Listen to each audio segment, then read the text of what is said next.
नमस्कार बंधु माने आजिर एही कार्यक्रम को आपण माननकु स्वागत करुछि। आजिर एही कार्यक्रमटी सिंह राशि व्यक्ति विशेष मानक पई बहुत गुरुत्वपूर्ण अटे। तो कारण सिंह राशि व्यक्ति विशेष मानकर जीवन एही पवित्र विश्वकर्मा पूजा ठारू बदलिबाकू जाउछि। तो आपणक जीवन रे बहुत बड़ परिवर्तन हबाकू ही जाउछि, कारण एही विश्वकर्मा पूजा ठारू ग्रह नक्षत्रक चलन रे बहुत बड़ परिवर्तन हबाकू जाउछि। तो जार प्रभाव रे आपणक जीवन रे मध्य बहुत बड़ परिवर्तन हबाकू ही जाउछि। तो बंधु माने एही विश्वकर्मा पूजा ठारू आपणक जीवन रे केउ सबु बड़ परिवर्तन हबाकू जाउछि से विषय रे जानिबा पई आपण माने भिडियोटी को स्किप न करी थरे मात्र शेष पर्यंत देखंतु एवं भिडियोटी को लाइक करी चैनल टी को सब्सक्राइब करि दियंतु। कमेंट बॉक्स रे भक्ति एवं श्रद्धार सहित जय श्री जगन्नाथ जय माँ लक्ष्मी निश्चित लिखंतु। तो बंधु माने आसंतु आरंभ करिबा आजिर एही कार्यक्रम को, जहाँ आपणकर जन्म राशि एवं चंद्र राशि उपरे आधारित अटे। तो राशि चक्र 12 गोटी राशि मध्य पंचम राशि होउचंती सिंह राशि एवं सिंह राशि राशि अधिपति होउचंती सूर्य। तो बंधु माने सूर्य आपणकर प्रथम भाव रे ही गोचर करिवे, किंतु एही विश्वकर्मा पूजा ठारू सूर्य आपणकर द्वितीय भाव को ही चलन करिवे। तो बंधु माने स्वास्थ्य आपणकर बहुत भल रहिबो एवं पूर्वर जदि आपणकर कौनसी प्रकार स्वास्थ्य जनित समस्या रहउतिला, तो कौनसी प्रकार आपणकर स्वास्थ्य को लेकिन कौन चिंतित थिले, तो स्वास्थ्य जनित समस्या आपणकर गुड़िक दूर हो जिवो एवं निजको स्वास्थ्यवान बोली अनुभव करिवे। तो आपणक इम्यूनिटी सिस्टम बध्य स्ट्रांग रहिबो। तो एही विश्वकर्मा पूजा ठारू आपणकर स्वास्थ्य बहुत भल रहुछि। तो एबे आसंतु जानिबा आपणकर शिक्षा क्षेत्र किपरि रहिबो एही विश्वकर्मा पूजा रे। तो बंधु माने कुंडलीर पंचम भावटी होता है आपणकर शिक्षार भाव। तो आपणक पंचम भाव रे अधिपति होउछंती देवगुरु बृहस्पति।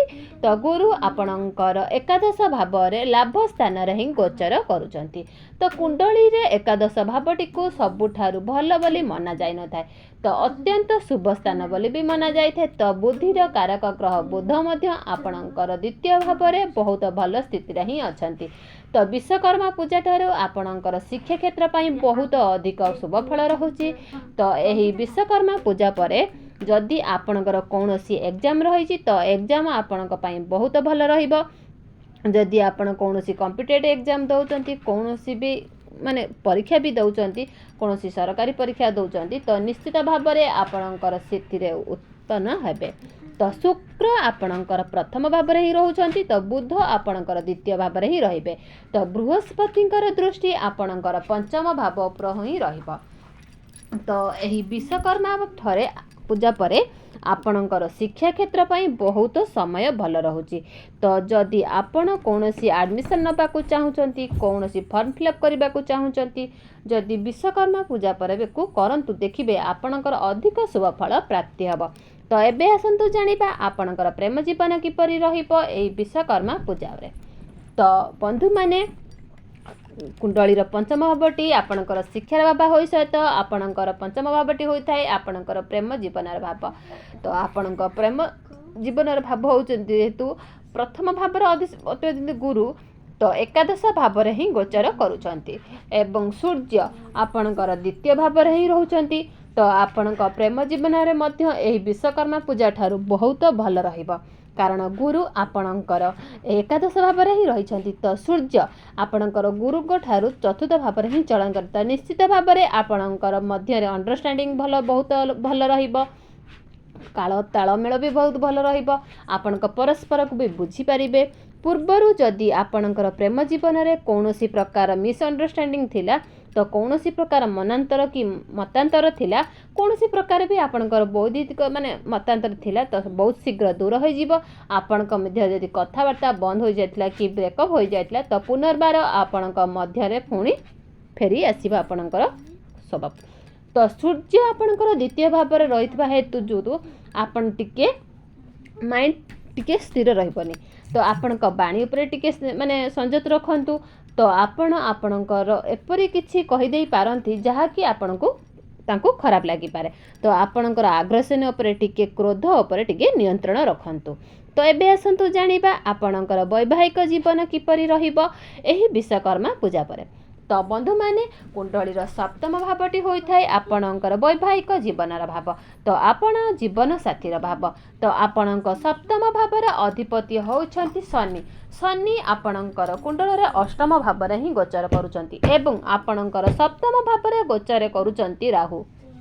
तो आपणकु सप्तम भावरे गोचर करूछंती राहु। तो आपणकर सप्तम भावरे पाप ग्रह ही अछंती। शनि मध्य बहुत खराब स्थिति रे अछंती। तो निश्चित भावरे आपणकु आपणकर वैवाहिक जीवन प्रति टिके अधिक सतर्कता रहिबाकू पड़िबो।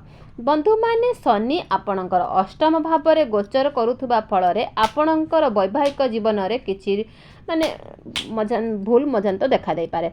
तो मिसअंडरस्टैंडिंग मिसकम्युनिकेशन देखा दे पारे। तो आपणक जीवन रे जीवन साथी भितर किछि किछि समस्या देखा दे पारे। इन्फेक्शन एलर्जी थंडा ए सब कार्ती टिके आपण समस्या देखा दे पारे। तो एबे आसंतु जानिबा सबुठारु बड़ गुरुत्वपूर्ण विषय वस्तु प्रतिकार सूरप आपण सूर्यंकर बीज मंत्र 108 थर जप करंतु। उदित सूर्य को तंभा पात्र रे जलाघ्य अर्पण करंतु एवं प्रत्येक दिन सूर्य अस्त हेबा परे चंद्रमांकर मंत्र 108 थर जप करंतु एवं प्रत्येक दिन आपण ओम नमः शिवाय 108 थर जप करंतु। तो निश्चित भावरे आपणकर अधिक मात्रा रे शुभ फल प्राप्ति हेबो। तो बंधु माने आपणक जीवन मंगलमय यह ही ईश्वर निकट में आमर प्रार्थना। तेबे दर्शक बंधु मोर भिडियोटी आपण मानक जदि पसंद आसए निश्चित लाइक शेयर सब्सक्राइब करने को जमार भी भूलिबेनी। पाखरे आसुवा बेल आइकन को भी प्रेस करेंगे। नुआ नुआ नोटिफिकेशन आपण पाखरे पहुँची पारियो। जय जगन्नाथ।